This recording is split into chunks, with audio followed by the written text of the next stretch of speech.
des dieux. Le thème de ce matin, nous l'intitulons comme ceci: le centuple selon le Christ ou selon le Messie, c'est-à-dire la promesse que le Seigneur a donnée à ses bien-aimés concernant le centuple gagné au centuple, parce que c'est un concept qui fait couler beaucoup d'encre et de salive. Nous sommes dans Matthieu 19. Nous lisons du verset 27 au verset 30, là où Christ révèle le concept du centuple. Nous disons Matthieu 19,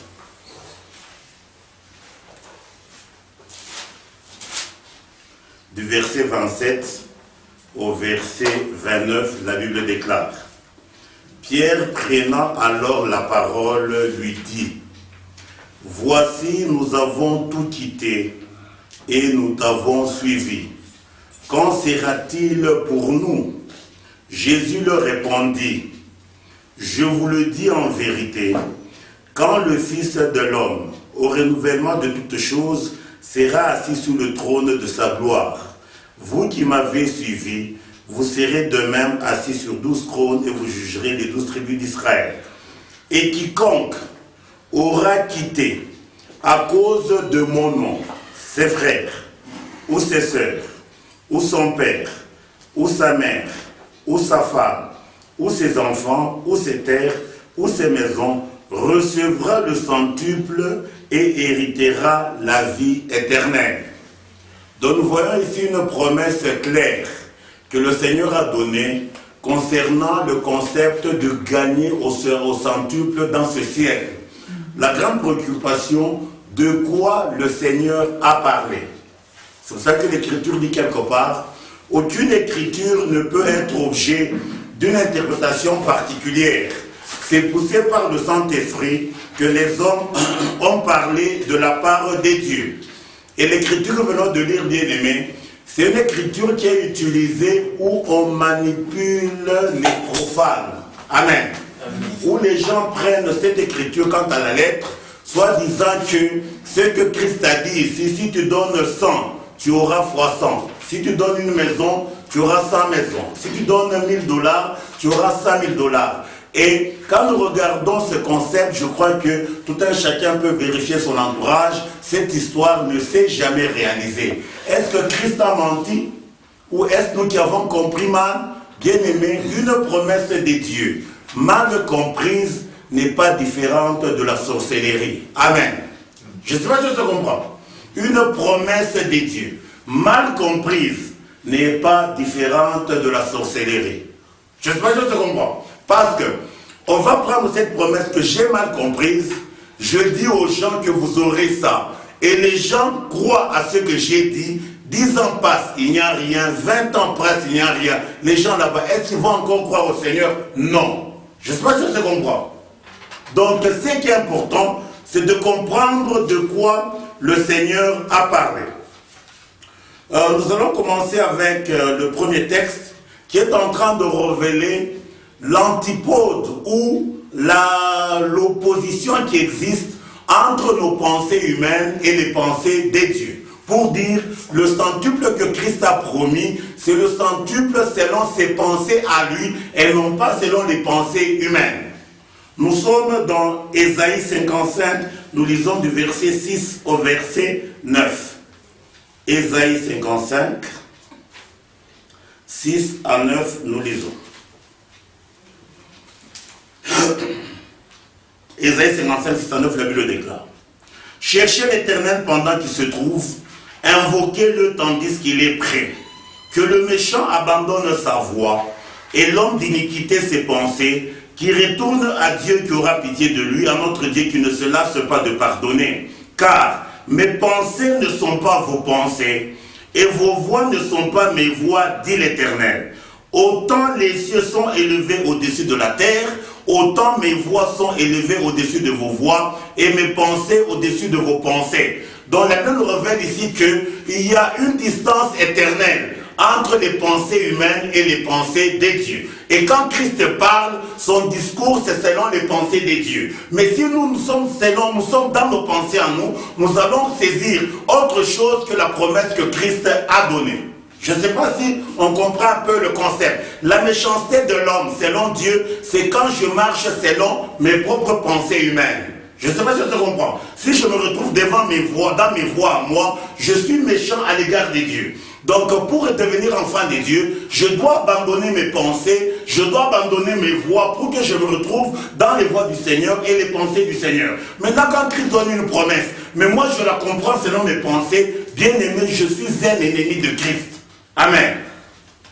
Et comme je l'ai dit, c'est une écriture, le concept de centuple, c'est une écriture avec laquelle on manipule les gens. Comme tout un chien, donc comme l'homme d'une manière naturelle, il est accro à avoir les richesses de la terre. Et quand on vient lui dire, ici il a dit, si vous donnez 1 euro au centuple, et tout le monde adhère sans réfléchir, mais 10 ans passent, 20 ans passent et il n'y a rien. J'espère que vous comprenez. Je crois que par la grâce de Dieu, nous allons chercher un peu à savoir de quoi Christ a parlé, quelle est la promesse de Christ concernant le centuple. Comme je l'ai dit tantôt, nous allons commencer d'abord par le premier point. Qu'est-ce que c'est que la véritable richesse selon Dieu? Amen. Parce que nous les humains, nous faisons une confusion entre la richesse véritable qu'on peut appeler la richesse absolue et la richesse relative humaine qu'on appelle richesse de vanité. Je ne sais pas si on se comprend. Nous allons voir dans les Écritures qu'est-ce que c'est que la véritable richesse. Nous sommes dans Job 22, 21 à 25. Job 22, 21 à 25, la Bible déclare. Attache-toi donc à Dieu et tu auras la paix. Tu jouiras ainsi du bonheur. Reçois de sa bouche l'instruction et mets dans ton cœur ses paroles. Tu seras rétabli si tu reviens au Tout-Puissant, si tu éloignes l'iniquité de ta tente. Jette l'or dans la poussière et l'or d'Ophir parmi les cailloux du torrent, et le Tout-Puissant sera ton or, ton argent et ta richesse. Amen. Donc ici, la Bible nous révèle ici que c'est Dieu, c'est la personne de Dieu qui constitue la richesse véritable. Amen. Il dit le Tout-Puissant sera ton or. L'or revêt le quoi? L'or revêt la gloire. Donc la vraie gloire, c'est quand nous avons Dieu. Mais si nous avons toutes les choses de la terre sans Dieu, nous sommes dans l'opprobre, nous sommes dans la honte. L'argent révèle quoi? L'argent, c'est l'élément avec lequel on rachète, c'est-à-dire qui révèle le Rédempteur, c'est lui qui nous a rachetés. Dans le rachat, nous l'avons auprès de Dieu. Et le dernier point, on dit que c'est le Tout-Puissant qui est la richesse véritable, c'est-à-dire la richesse absolue. Toutes les richesses de la terre, ce sont des richesses que Christ appelle injustes, en d'autres temps on peut les appeler les richesses relatives. Quand la mort vient, ces richesses cessent d'être richesses. J'espère que tu comprends. La richesse absolue, c'est la richesse, même quand la mort vient, elle continue à être richesse pour nous. Je ne sais pas si on se comprend. C'est pour ça que je crois que tous nous sommes témoins. Quand la mort vient, la mort, quel est son rôle? Elle vient écraser, réduire à néant toutes les richesses de la terre. Même si j'ai un grand diplôme, le jour que la mort vient, mon diplôme devient un papier nul. On ne peut rien faire avec. Je sais pas si je comprends. La vraie richesse, c'est cette richesse qui a la capacité de traverser la mort. C'est là où l'apôtre Paul, revenant ce concept, il dit ceci. Il est toujours au concept, il est en train de révéler la véritable richesse. Nous sommes dans 2 Corinthiens 8 et 9. Et cette écriture, les gens la prennent pour manipuler les ignorants. Nous disons 2 Corinthiens 8 et 9. La Bible déclare. 2 Corinthiens, le chapitre 8, le verset 9. 2 Corinthiens 8 et 9, il est dit ceci. Car vous connaissez la grâce de notre Seigneur Jésus-Christ, qui pour vous s'est fait pauvre, de riche qu'il était, afin que par sa pauvreté vous fussiez enrichis. Beaucoup de gens prennent cette écriture pour dire que Paul a dit, Christ s'est fait pauvre pour que tous nous soyons des riches. Bien aimé, Christ lui-même dit quelque part, les pauvres, il y en aura toujours. Le riche et le pauvre se rencontrent, c'est moi Dieu qui ai fait l'un et l'autre. De quoi l'apôtre Paul parle ici? Il dit ceci, car vous connaissez la grâce de notre Seigneur Jésus. La grâce de Jésus, c'est quoi? C'est-à-dire, Christ, il avait sa véritable richesse. Sa véritable richesse, c'est son Père. Amen. La véritable richesse de Christ, c'était son Père. Mais quand il est monté à la croix, quand il a porté le péché, son Père l'a abandonné. C'est pour ça qu'il a dit, Père, pourquoi m'as-tu abandonné? C'est-à-dire, quand il a porté le péché, il a donc la vraie richesse, l'a quitté. Amen. Pour que nous qui étions sans la véritable richesse, nous qui étions sans Dieu, que nous ayons Dieu. Amen. C'est de ça que l'apôtre Paul parle. Ça n'a rien à voir avec les super wax, ça n'a rien à voir avec les souliers, ça n'a rien à voir avec les sacs de voyage. C'est-à-dire, la richesse de Christ, c'était son Père. Lui et son Père, ils étaient un. Mais par le péché, quand il a porté le péché, pas que lui a péché, mais il a été fait péché pour nous. Et quand il est devenu péché, son Père l'a abandonné. C'est pour ça qu'il s'est écrit, Père, pourquoi m'as-tu abandonné? Donc il est devenu pauvre, pour que nous qui étions sans Dieu, que nous soyons enrichis. Je ne sais pas si on comprend un peu le concept. Maintenant, nous allons voir encore une autre écriture. Là, c'est dans un autre concept qui est en train de nous donner la vision des dieux sur les richesses relatives ou ce que j'ai appelé les richesses injustes, les richesses de la terre. Amen. Nous sommes dans Proverbe 22, 2. Proverbe 22, le verset 2, la Bible déclare. Proverbe 22, le verset 2, il dit ceci. C'est l'écriture que j'ai donnée tantôt. Il dit ceci. Le riche et le pauvre se rencontrent. C'est l'Éternel qui les a fait, l'un et l'autre. Si quelqu'un vient vous dire, venez à Jésus, vous serez riche, c'est un menteur. Parce que Dieu a dit, le riche et le pauvre se rencontrent, c'est Dieu qui a fait et le riche et le pauvre. Ça ne changera jamais. Il ne viendra jamais un endroit là où tout le monde devient riche. C'est une impossibilité. Le dessein ici de Dieu ne changera jamais. Je crois que ça, qu'on l'avait dit. Pourquoi elle a fait le riche, pourquoi elle a fait le pauvre? Là, c'est notre paire de manches. Je ne sais pas si on se comprend un peu là. C'est le même concept sur lequel le Seigneur est rentré. Nous sommes dans Jean 12, 1 à 8. Jean 12, 1 à 8. La Bible déclare ceci. 6 jours avant la Pâque, Jésus arriva à Béthanie, où était Lazare qu'il avait ressuscité des morts. Là, on lui fit un souper. Marthe servait et Lazare était un de ceux qui se trouvaient à table avec lui. Marie ayant pris une livre d'un parfum de nard, pur de grand prix, oignit les pieds de Jésus. Elle lui essuya les pieds avec ses cheveux, et la maison fut remplie de l'odeur du parfum. Un des disciples, Judas Iscariote, fils de Simon, celui qui devrait le livrer, dit, pourquoi n'a-t-on pas vendu ce parfum 300 deniers pour les donner aux pauvres? Il disait cela, non qu'il se mit en peine des pauvres, mais parce qu'il était voleur, et que, tenant la bourse, il prenait ce qu'on y mettait. Mais Jésus dit, laisse-la garder ce parfum pour le jour de ma sépulture. Écoutez le verset 8. Vous avez toujours les pauvres avec vous, mais vous ne m'avez pas toujours. Amen. C'est Jésus qui dit. Il dit les pauvres, vous les avez toujours. Une grande multitude de Juifs apprirent que, donc on s'arrête là. Donc ici le Seigneur confirme que les pauvres, il y en aura toujours. Peut-être pour qu'on puisse bien se comprendre, pourquoi Dieu a fait le riche et le pauvre pour qu'on se comprenne bien. Le riche, qui est-il? C'est lui qui a des moyens pour subvenir à tous ses besoins. Un pauvre, c'est qui? C'est un indigent qui n'a pas de moyens pour subvenir à ses besoins. Donc le riche et le pauvre, c'est une symbolique que Dieu a montrée. C'est-à-dire, le riche sous le plan humain, c'est une illustration de ce qu'est le vrai riche, à savoir Dieu. C'est-à-dire, il n'y a que Dieu seul qui a des moyens pour subvenir à tous ses besoins. Je ne sais pas si je te comprends, mais le type qui est riche, c'est-à-dire, en réalité, devant son besoin primordial, ce n'est qu'un pauvre. Quel est le besoin de l'homme? L'éternité. Aucun humain ne peut assurer son éternité par ses propres moyens.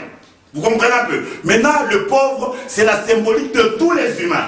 Quoi qu'on soit riche, qu'on soit pauvre, on est pauvre selon Dieu parce qu'on n'a pas de moyens pour soutenir à notre besoin, à savoir la rédemption ou l'éternité. C'est pour ça que David, quand il était roi, il disait que je ne suis qu'un indigent et un malheureux. J'espère que je comprends. C'est-à-dire, ce que Dieu a fait, ce sont des symboliques. C'est-à-dire, la vie sur la terre. C'est une vie qu'on appelle dans une dimension spirituelle, ce sont des rêves. Qu'est-ce qu'un rêve? Un rêve, c'est ce qui a un début et une fin. Donc tout ce qui est sur la terre, celui qui est pauvre, ça a un début et une fin. Celui qui est riche, ça a un début et une fin. Mais ce qui est important, c'est être riche pour l'éternité. Amen. Je ne sais pas si je comprends. Donc ce qu'il a fait, c'est une symbolique. Ça n'a rien à voir que Dieu, il aime le riche, il déteste le pauvre. Le point clé, c'est que quoi qu'on soit pauvre, si on est avec Dieu, Dieu ne peut pas permettre qu'on soit éprouvé au-dessus de nos capacités. Je ne sais pas si je comprends. Dieu n'a jamais dit que tout le monde serait riche, comme les promesses qu'on est en train de dire aux gens. Venez, vous serez des riches. C'est un mensonge. Amen. Et les gens qui font ça, c'est pour manipuler, pour que la personne qui promet que ses postes soient bien garnis et les postes des autres soient dégarnis. Vérifiez. Je ne sais pas si je comprends. C'est un concept trop important, il faut que nous puissions comprendre. Maintenant, nous allons voir qu'est-ce que c'est que le centuple selon les pensées de Dieu et qu'est-ce que c'est que le centuple selon les pensées humaines. Je ne sais pas si je comprends. Le centuple selon les pensées humaines, j'avais une caméra, le centuple j'en aurais 100. Amen. On va voir qu'est-ce que c'est que le centuple selon les pensées de Dieu. Nous sommes dans 2 Corinthiens 3, 2 Corinthiens, le chapitre 3 et le verset 6. 2 Corinthiens 3, le verset 6, la Bible déclare. C'est l'apôtre Paul qui parle, il dit ceci. Il nous a rendus capables d'être ministres d'une nouvelle alliance, non de la lettre, mais de l'esprit, car la lettre tue, l'esprit vivifie. Amen. Si je prends la Bible, je saisis les choses de la Bible. Quant à la lettre, je me fais contaminer par le sida pour que je meure éternellement. Amen. La Bible dit très bien, la lettre tue, c'est l'esprit qui vivifie. Ce qui est important, dans tout ce que Christ a dit, quel est l'esprit qui est caché derrière? Mais si nous arrêtons à la forme, à la lettre, bien aimé, c'est le sida, c'est la mort. Il faut qu'on puisse très bien comprendre cela. Nous allons même au discours du Seigneur. Pour cela, nous sommes dans Jean 6, verset 63. Qu'est-ce qu'il dit sur ces paroles? Jean 6, 63. Je suis en train de faire pour que nous puissions saisir que le centuple dont Jésus a parlé n'a rien à voir avec le centuple humain. C'est le centuple selon les pensées des dieux, selon les paroles du Seigneur. Nous sommes dans 6, 63, il dit ceci. C'est l'esprit qui vivifie. La chair ne sert à rien. Les paroles que je vous ai dites sont esprit et vie. Amen. Il dit, c'est l'esprit qui vivifie. C'est-à-dire, le Seigneur, il est venu pour vivifier nos esprits qui étaient morts. La chair ne sert à rien. les paroles du Seigneur ne sont pas adressées à notre cerveau. Amen. Les paroles du Seigneur qui sont esprit et vie sont adressées à notre esprit pour que notre esprit soit vivifié. C'est pour cela que Paul dit le premier Adam, il était une âme vivante, mais le second c'est un esprit vivifiant. C'est pour donner la vie à nos esprits. Et cela veut dire la chair ne sert à rien, c'est-à-dire la compréhension humaine ne sert à rien. Amen. Nous devons comprendre les choses de Dieu. C'est qui est en train de parler que la parole de Dieu c'est une sagesse, mais c'est une sagesse qui n'est prêchée que parmi les parfaits, c'est-à-dire les gens qui ont renoncé à leur chair, à leur sang. Là c'est dans 2 Corinthiens 2, 6 à 16. Et quand nous lisons encore les psaumes 62, verset 12, il est quand même trop important, on va lire. Psaume 62, verset 12. L'Écriture déclare. Psaume 62, verset 12, il dit ceci. Dieu a parlé une fois, 2 fois j'ai entendu, c'est que la force est à Dieu. C'est-à-dire, quand Dieu parle une fois, entendre une fois c'est quoi? Saisir la lettre, et la lettre nous tue. On doit entendre 2 fois, c'est-à-dire, la première fois c'est la lettre, et la deuxième fois c'est l'esprit. Amen. Et même Jean 4, 22, 24, il dit les adorateurs que le Père recherche sont ceux qui l'adorent en esprit et en vérité. Maintenant nous arrivons au fond de notre thème, à savoir le centuple selon les pensées de Dieu. Pour comprendre ce que le centuple, nous allons rentrer dans les Écritures pour voir un peu où est-ce que Dieu a exprimé le centuple dans l'ancien temps et pour voir qu'est-ce que cela veut dire. Dans le point là où on est arrivé, nous l'intitulons comme ceci, le concept centuple dans les desseins de Dieu. Nous sommes dans 1 Samuel, le chapitre 18. Nous lisons du verset 25 au verset 30. 1 Samuel 18. 25 à 30, la parole de Dieu déclare, et dans ce récit, la Bible révèle c'est que le centuple.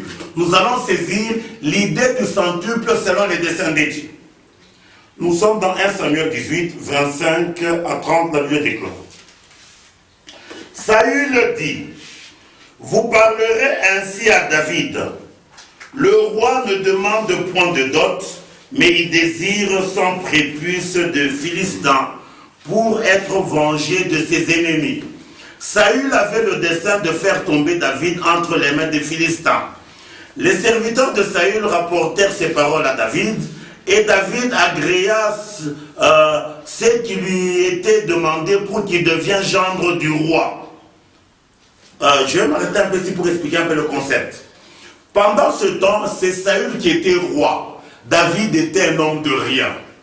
Mais Saül envoie ses serviteurs à David. Allez dire à David, je veux bien que David soit mon beau-fils. Je ne sais pas si tu comprends. Et David a dit, comment est-ce que je peux être beau-fils du roi? Je n'ai pas de moyens. Et le roi dit, je ne vais pas demander une dot élevée. Ce que je demande, 100 prépuces des Philistins. Donc le dessein de Saül, c'était que quand David va aller pour chercher les 100 prépuces des Philistins, que David soit décapité et qu'il meure. Hein, je ne sais pas si tu comprends. C'est-à-dire, il lui a donné un exercice difficile. Je ne sais pas si tu comprends. Je crois que vous imaginez un peu le cas, vous devrez aller en guerre vers les ennemis. Tuer un ennemi de loin, c'est facile. Mais arracher son prépuce, c'est pas facile. Je ne sais pas si tu comprends. Et Saül a réclamé comme dot 100 prépuces de Philistins. Il était sûr que David n'allait pas s'en sortir, il allait perdre sa vie et il allait mourir. Amen. La Bible dit ceci, verset 27, avant le terme fixé, David se leva, partit avec ses gens, tua 200 hommes parmi les Philistins, il apporta leurs prépuces et il en livra au roi le nombre complet afin de devenir gendre du roi. Alors Saül lui donna pour femme Michal sa femme. Saül vit et comprit que l'Éternel était avec David, et Michal, sa femme, aimait David. Saül craignait de plus en plus David, et il fut toute sa vie son ennemi. Les princes de Philistins faisaient des incursions, et chaque fois qu'il sortait, David avait plus de succès que tous les serviteurs de Saül, et son nom devient célèbre. Donc, en d'autres termes, l'exercice que Saül a donné, qui est très difficile, puisque David est avec Dieu, David a fait les 100%. Amen. J'espère que je comprends. Donc, parce qu'il est avec Dieu, c'est pas par la force de David, c'est par l'intervention de Dieu qui est avec David, il a su avoir les 100% réclamés par Saül. Le concept est encore éclairé, ce même concept, nous sommes dans 2 Samuel 3,14. 2 Samuel 3,14. 2 Samuel 3,14, il est dit ceci. Et David envoya ses messagers à Iphobesheth, fils de Saül, pour lui dire, donne-moi ma femme Michal, que j'ai fiancée pour 100 prépuces des Philistins. Hein? Vous comprenez un peu? Donc la dot, il a mené 100 prépuces de Philistins, donc Saül lui a réclamé ça, et David a eu ça à la perfection. Nous allons à un autre concept qui revêt le centuple pour que nous puissions dire que veut dire le centuple selon les pensées de Dieu. Nous voyons ici que parce que Dieu est avec David, David a réalisé les 100%. Nous sommes dans Genèse 26. Nous lisons du verset 1er au verset 6 et puis nous allons lire 11 à 13. Genèse 26. Toujours le concept centuple dans les desseins de Dieu. Genèse 26, du premier verset au verset 6, la Bible déclare: il y eut une famine dans le pays, outre la première famine qui eut lieu du temps d'Abraham, et Isaac alla vers Abimelech, roi des Philistins, à Guérar. L'Éternel lui apparut et dit: ne descends pas en Égypte, demeure dans le pays que je te dirai. Séjourne dans ce pays-ci, je serai avec toi, je te bénirai, car je donnerai toutes ces contrées à toi et à ta postérité. Je tiendrai le serment que j'ai fait à Abraham ton père. Je multiplierai ta postérité comme les étoiles du ciel.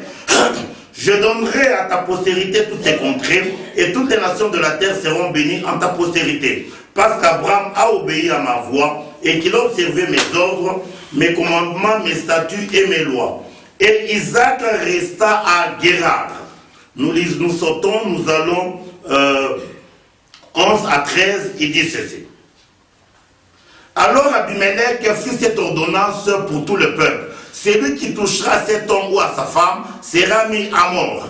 Isaac s'aima dans ce pays et il recueillit cette année le centuple, car l'Éternel le bénit. Donc nous voyons ici Isaac, il s'est retrouvé à un endroit, mais puisqu'il est avec Dieu, il l'a récolté au centuple, c'est-à-dire c'est l'œuvre personnelle de la présence de Dieu dans la vie d'Isaac. Nous allons encore à un autre concept, nous sommes dans Luc 8, 4 à 15, ça on peut lire à la maison, mais nous allons donner l'idée qui est dedans. Donc ici c'est la parabole du semeur. On nous parle de 3 champs, je crois 4 champs différents. Le long du chemin, dans les épines, dans les endroits pierreux et dans de la bonne terre. Et quand vous lisez ce texte, la semence qui est tombée dans de la bonne terre, elle a produit au centuple. Je ne sais pas si je comprends. Ça, c'est Christ qui donne la parabole. Et nous terminons ce cas par le concept de la naissance d'Isaac à l'égard d'Abraham. Isaac n'est pas né à Abraham n'importe quand, parce qu'Isaac, nous le savons tous, il est le fils de la promesse. Il est né à Abraham quand Abraham avait 100 ans.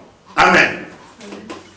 De ces éléments, nous disons que le concept centuple révèle le 100%, comme on le dit même sur le plan humain. Quand quelqu'un enseigne quelque part, il pose un examen, on dit toujours le 100% appartient à Dieu. Amen. On ne peut jamais donner à un humain 100%. Donc le centuple révèle la perfection de l'excellence que Dieu donne. Je ne sais pas si je comprends. Donc, ce qui est parfait, excellent. Où est-ce qu'on trouve ce concept dont nous sommes en train de parler? Nous allons aller dans le livre de Jacques, le chapitre 1er, 16 à 18. Nous sommes dans l'épître de Jacques. Le premier chapitre, 16 à 18. Il est dit ceci. Jacques 1, 16 à 18, la Bible déclare. Ne vous y trompez pas, mes frères bien-aimés. Toute grâce excellente et tout don parfait descend d'en haut du Père des Lumières, chez lequel il n'y a ni changement ni ombre de variation. Amen. Dont le centuple revêt ce que Dieu donne, qui est parfait et excellent. Amen. L'opposé du centuple, c'est-à-dire ce qui est parfait et excellent, c'est ce que les hommes donnent. Amen.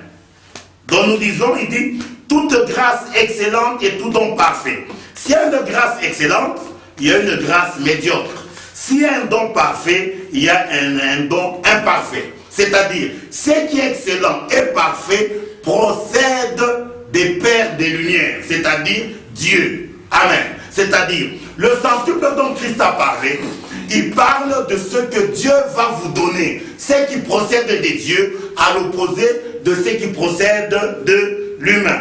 Je ne sais pas si on comprend un peu le concept. Ça n'a rien à voir avec la multiplication de nos biens par 100. Pour comprendre bien ce concept, on va prendre un premier élément pour qu'on puisse bien se comprendre. Nous sommes dans Matthieu 5, verset 48. Matthieu 5, 48, la Bible déclare. Matthieu 5, 48, c'est le dernier chapitre dans le chapitre 5. Écoutez ce que Christ dit. Soyez donc parfaits, comme votre Père Céleste est parfait. Donc le Seigneur, en parlant ici, il parle du Père d'en haut. Le Père Céleste, il est parfait. Si nous devenons les enfants du Père Céleste, il va nous donner sa nature parfaite. Amen. Je ne sais pas si je comprends. S'il y a un Père Céleste qui est parfait, il y a le Père qui est imparfait. C'est-à-dire, moi à l'égard de mon enfant, je suis un imparfait. Je lui ai transmis la nature de l'imperfection, c'est-à-dire les capacités à pécher. Amen. Lui, Dieu, qui est le Père parfait, quand il enfante, il transmet la nature parfaite. Je ne sais pas si on comprend un peu le concept. C'est-à-dire, la perfection, c'est ce que Dieu donne. L'imperfection, c'est ce que les humains donnent. C'est là où Jésus, parlant de nous parents, il dit ceci. Méchants que vous êtes, vous savez donner des bonnes choses à vos enfants. C'est-à-dire, le Seigneur, il confirme que chaque parent, il est méchant à l'égard de ses enfants. C'est-à-dire, il leur a transmis l'état de la méchanceté, l'état de la désobéissance à l'égard des dieux. Donc, quand nous naissons sur la terre, quelles que soient les conditions, nous naissons dans la désobéissance à l'égard des dieux. Nous héritons la chair, et la chair, c'est la rébellion à l'égard des dieux. C'est ce que Jésus dit, ce qui est né de la chair est chair, ce qui est né de l'esprit est esprit. C'est-à-dire le concept centuple, c'est un concept qui révèle ce que Dieu donne, qui est parfait et excellent. Donc, nous disons ceci.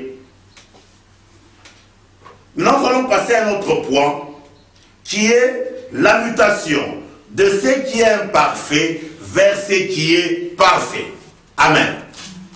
Ou la conversion de ce qui est imparfait vers ce qui est parfait. C'est ça la conversion selon Dieu. Quand on dit on doit se convertir, c'est-à-dire nous devons quitter l'imperfection pour aller à la perfection. Parce que de l'autre côté, c'est Dieu, le Père Céleste qui est là. Et lui, tout ce qu'il donne, ce n'est que le centuple, le 100%. Amen. Nous rentrons au texte qu'on a lu la fois passée. Nous sommes dans Luc 14, 25 à 26. Luc 14, 25 à 26, l'Écriture déclare. Des grandes foules faisaient route avec Jésus. Il se retourna et leur dit, si quelqu'un vient à moi, s'il ne hait pas son père, sa mère, sa femme, ses enfants, ses frères et ses sœurs, et même sa propre vie, il ne peut être mon disciple. Ce qu'on doit haïr, c'est ce qu'on doit haïr et quitter. Qu'est-ce qu'on doit quitter? Ce qui est imparfait. Amen. Qu'est-ce qui est imparfait qu'on doit quitter en premier lieu? C'est-à-dire l'héritage du père charnel, l'héritage de la mère charnelle, et l'héritage, donc ce qu'on appelle la femme imparfaite, les enfants imparfaits, les frères imparfaits, les sœurs imparfaites, même la vie imparfaite. C'est-à-dire, pour devenir disciple de Christ, il faut au préalable quitter tout ce qui est imparfait, et le Seigneur après, il va nous donner ce qui est parfait. Amen. Nous allons au texte de Matthieu 19, verset 29. C'est ce qu'on a lu, c'est-à-dire Matthieu 19, verset 29. C'est le même texte avec ce que nous venons de lire, mais là, le Seigneur, il donne le centuple, le parfait qu'il nous donne par après. Hein, nous sommes dans Matthieu 19, on avait déjà lu, on rentre là-dessus, c'est quand même important. Matthieu 19. Matthieu 19, verset 29 seulement, il dit, quiconque aura quitté à cause de mon nom. Le nom de Jésus, c'est le salut.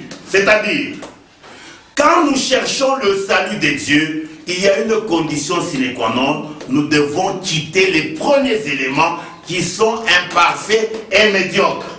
Amen. Pour que le Seigneur nous donne les autres éléments qui procèdent du Père Céleste, qui sont parfaits et excellents. Il dit, et quiconque aura quitté, à cause de mon nom, ses frères, ou ses sœurs, ou son père, ou sa mère, ou sa femme, ou ses enfants, ou ses terres, ou ses maisons, recevra le centuple, c'est-à-dire recevra ce qui est parfait et excellent. Bien-aimés, ces propos de Christ, ça n'a rien à voir avec les offrandes. Amen. Les gens utilisent ce texte pour stimuler les gens, pour booster les gens, afin qu'ils donnent, parce qu'on leur promet que vous aurez ce que vous avez donné au centuple. Ça n'a rien à voir avec les offrandes. Le concept ici a à voir avec la consécration à l'égard de Dieu. Pour que je sois consacré à Dieu, je dois quitter les premiers éléments qui sont médiocres et imparfaits. Amen. Donc c'est un texte qui a trait à la consécration à Dieu. Ça n'a rien à voir avec des offrandes pour que nous ayons les richesses multipliées par 100, comme on le dit aux gens. Je ne sais pas si on comprend un peu le concept que nous sommes en train de dire. Dans le même verset de centuple, on l'a aussi dans Marc 10, 28 à 30, même dans Luc 18, 27 à 30. Donc de ces textes, il en résulte les concepts spirituels suivants. C'est-à-dire, il y a un père qu'il faut nécessairement et impérativement haïr et quitter pour adhérer au Père parfait et excellent qu'on a appelé le Père au centuple. Je ne sais pas si je comprends. C'est de ça que Christ parle. Le deuxième concept, il y a la mère qu'il faut nécessairement et impérativement haïr et quitter. Amen. La mère nous transmet quoi? Le sang souillé. Le sang qui scelle la mort, pour adhérer à la mère parfaite que Christ appelle la mère au centuple. Nous verrons en détail, élément par élément. Je ne sais pas si je comprends.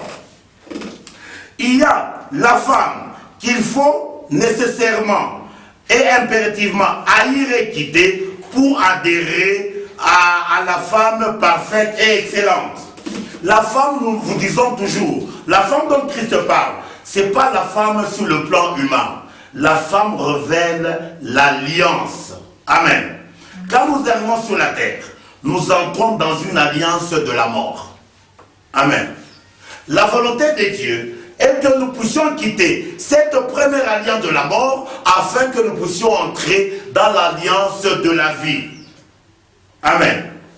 C'est là l'écriture qui dit, celui qui trouve la femme trouve le bonheur. La femme dont il s'agit là-bas, c'est l'alliance de vie, scellée par le sang de Christ. Amen.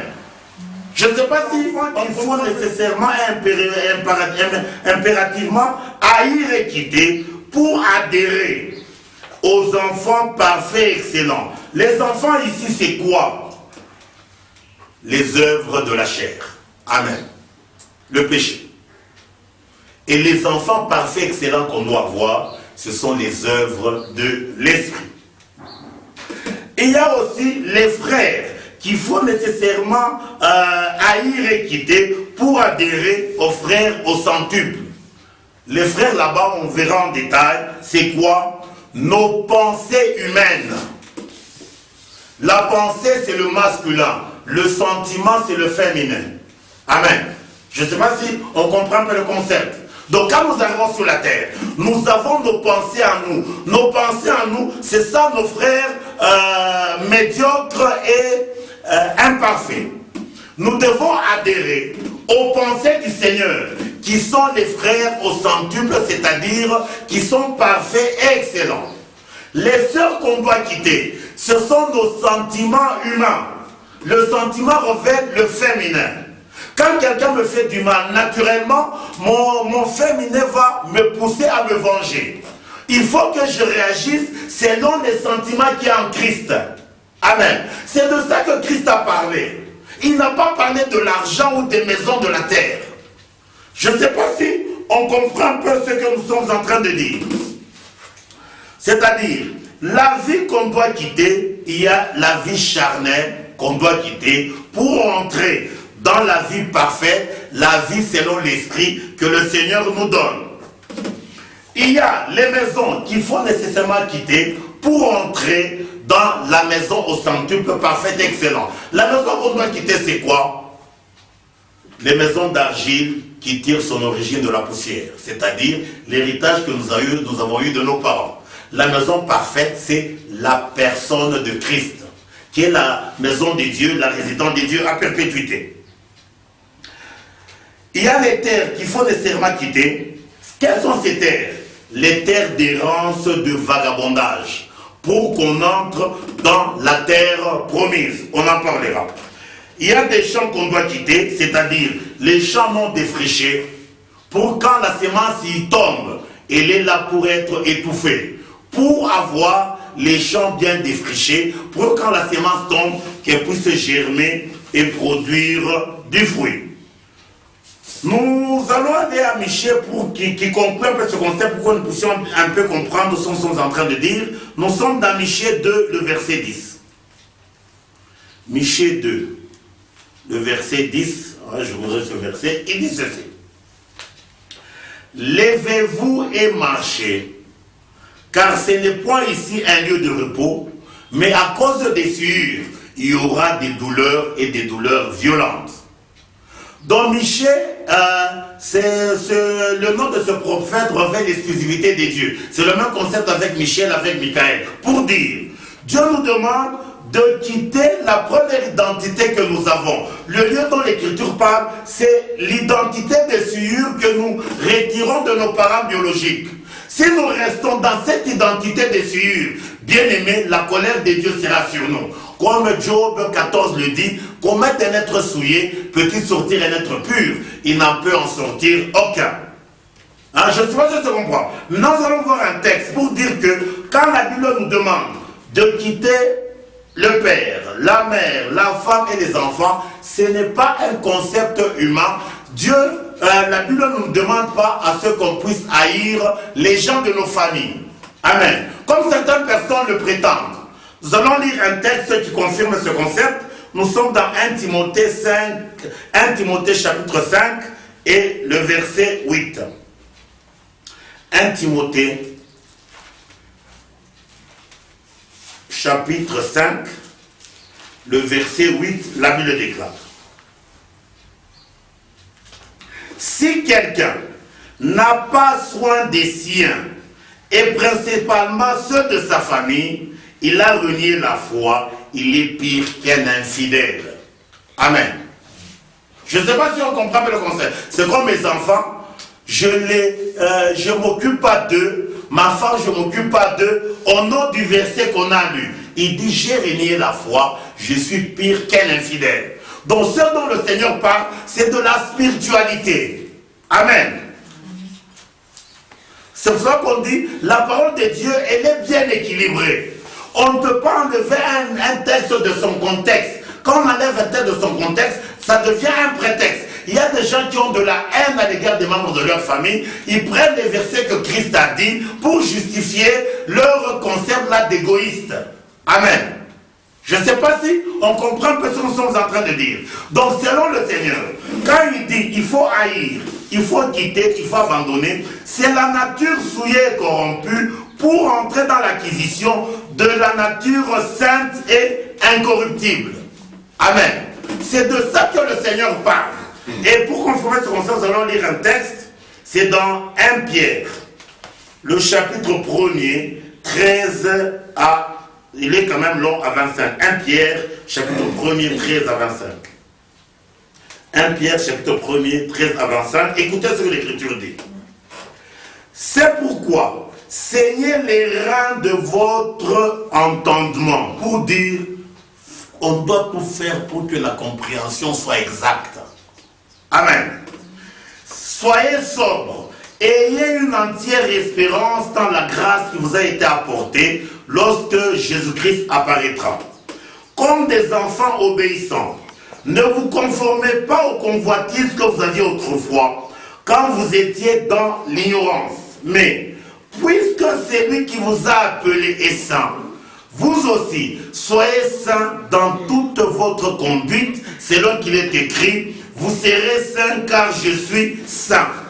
Et si vous invoquez comme Père, c'est lui qui juge selon l'œuvre de chacun, sans exception de personne, conduisez-vous avec crainte pendant le temps de votre pèlerinage, sachant que ce n'est pas par des choses périssables, par de l'argent ou de l'or, que vous avez été rachetés de la vaine manière de vivre que vous avez hérité de vos pères. Dans l'Écriture nous parle ici qu'il y a une vaine manière de vivre que nous héritons de nos pères. Quelle est cette vaine manière de vivre? C'est la manière de vivre selon la chair. Amen. Quand le Seigneur vient, c'est pour nous extirper de cette vaine manière de vivre, pour nous introduire dans une manière de vivre qui est vertueuse et qui est sainte. Il continue. Mais, par le sang précieux de Christ, comme d'un agneau sans tache et sans défaut, prédestiné avant la fondation du monde et manifesté à la fin de temps à cause de vous, qui par lui croyez en Dieu, lequel a ressuscité des morts et lui a donné la gloire, en sorte que votre foi et votre espérance reposent sur Dieu. Ayant purifié vos âmes, en obéissant à la vérité, vous avez un amour fraternel, aimez-vous ardemment les uns les autres de tout votre cœur, puisque vous avez été régénérés, non par une sémence corruptible, mais par une sémence incorruptible, la parole vivante et permanente des dieux. Donc ici, Pierre parle de deux sémences. La sémence corruptible et la sémence incorruptible. La sémence corruptible, c'est laquelle? C'est la sémence dans laquelle nous naissons sur la terre de nos parents biologiques. C'est une sémence corruptible. La volonté de Dieu est que nous soyons régénérés par la sémence incorruptible. Et la semence incorruptible, c'est la parole de Dieu. Amen. On ne devient pas enfant de Dieu quand nous naissons de nos parents biologiques. Nous devenons enfants de Dieu quand nous naissons de la sémence incorruptible qui est la parole et qui est éternelle. Amen. C'est là où Romain dit, ce ne sont pas les enfants de la chair qui sont enfants de Dieu, ce sont les enfants de la promesse qui sont regardés comme étant sa postérité. Là, c'est dans Romains 9, verset 8. Amen. C'est-à-dire, par la sémence humaine, On ne peut pas devenir enfant de Dieu. Là, nous héritons la corruption. La volonté de Dieu est que nous puissions rencontrer la sémence incorruptible. Et cette semence, c'est la parole de Dieu. La multiplication pour qu'on soit peuple de Dieu, c'est par la parole de Dieu. C'est la parole qui est la sémence. Quand elle entre dans quelqu'un, alors elle enfante pour que la personne cesse d'être charnelle et qu'il devienne spirituelle. L'Écriture dit, car toute chair est comme l'herbe, et toute sa gloire comme la fleur de l'herbe. L'herbe sèche et la fleur tombe. Mais la parole du Seigneur demeure éternellement, et cette parole est celle qui vous a été annoncée par l'évangile. C'est-à-dire, quand nous naissons de la sémence incorruptible, bien aimé, nous naissons pour l'éternité. Par contre, quand nous naissons de la sémence corruptible, nous naissons pour la brièveté. Je ne sais pas si on comprend un peu le concept. Donc la volonté de Dieu est que nous puissions quitter ce qui est corruptible afin que nous puissions entrer dans ce qui n'est pas corruptible. C'est trop important. Il faut que nous puissions comprendre les choses. C'est là où nous disons ceci. Spirituellement, haïr et quitter la nature imparfaite et médiocre, et donc hériter de la chair, c'est-à-dire les parents charnels, pour l'acquisition de la nature parfaite et excellente qui est le don du Père parfait du ciel. Amen.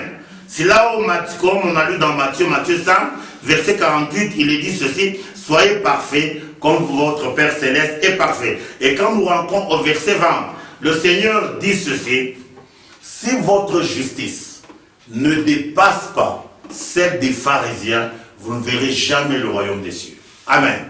La justice du pharisien, c'est laquelle? C'est-à-dire, extérieurement, on est blanchi, mais intérieurement, c'est la mort. Amen. Ce que Christ a appelé les tombeaux blanchis. Christ, la justice qui nous réclame, nous devons être purs, et à l'intérieur et à l'extérieur. Amen. Mais aujourd'hui, nous sommes moins que les pharisiens. Un pharisien, il était irréprochable à l'égard de la justice humaine. C'est devant la justice de Dieu qu'il était condamné parce que Dieu, lui, il regarde au cœur. Donc le Seigneur, il exige que notre justice soit au-dessus de celle des pharisiens. C'est ce qu'il dit dans Matthieu 5, 20. Si votre justice ne dépasse pas celle des pharisiens, vous ne verrez jamais le royaume des cieux. Nous terminons par Apocalypse 22, 10 à 15. Il est dit ceci. Apocalypse 22, 10 à 15, la Bible déclare. Et il me dit, ne scelle point les paroles de la prophétie de ce livre, car le temps est proche. Que celui qui est injuste soit encore injuste. Que celui qui se souille encore, et que le juste pratique encore la justice, et que celui qui est saint se sanctifie encore. Dieu ne veut pas le milieu. Amen. Si on est injuste, qu'on demeure dans l'injustice. Si on est juste, qu'on demeure dans la justice. Cela dit que c'est celui qui se souille peu, il est en train de perdre son temps. Vaut mieux qu'il profite même du peu de la terre. Parce que ce qu'il aura de l'autre côté, ça ne sera pas équilibré par ce qui... Je ne sais pas si je comprends. Dans le Seigneur, il n'y a que deux positions. C'est-à-dire, la position de l'injustice ou de la justice. La position d'être souillé ou la position d'être saint. Il continue.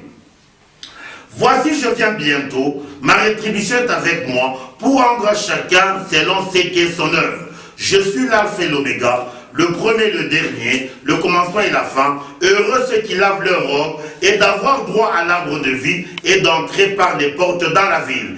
Dehors les chiens, les enchanteurs, les impudiques, les meurtriers, les idolâtres, quiconque aime pratique le mensonge. Qui sont les chiens dont la Bible parle? Le chien, c'est un état d'être. Nous avons vomi des choses, nous savons que ça c'est mauvais, mais après un temps nous retournons à ce qu'on a vomi. Amen. Les impudiques, c'est-à-dire quand nous sommes dans un état où on n'a même pas de pudeur, c'est-à-dire, c'est là que quelqu'un disait, la différence entre les hommes et les animaux, ni aïe, amen. Les animaux n'ont pas de gène. L'homme, c'est le gène. Amen. C'est le gène qui doit nous empêcher à faire ce qui est contre nature. Amen. Il faut que nous puissions bien comprendre ces choses. Comme quelqu'un disait, dans l'homme, il y a deux choses. Le gêne et la crainte. Si les deux ne sont pas au-dedans de nous, nous sommes des animaux.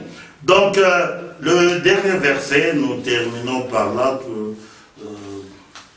Bon, ça on verra prochainement. C'est pour dire qu'il n'y a que ceux qui seront saints qui entreront. Et pour être saints, on doit quitter la nature perverse que nous avons héritée de nos parents pour hériter la nature parfaite et excellente qui procède du Père de lumière où il n'y a aucune ombre de variation.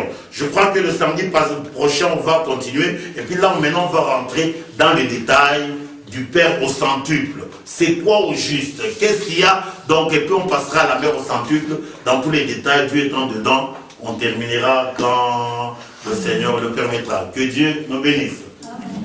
Si, je ne sais pas s'il y a quelques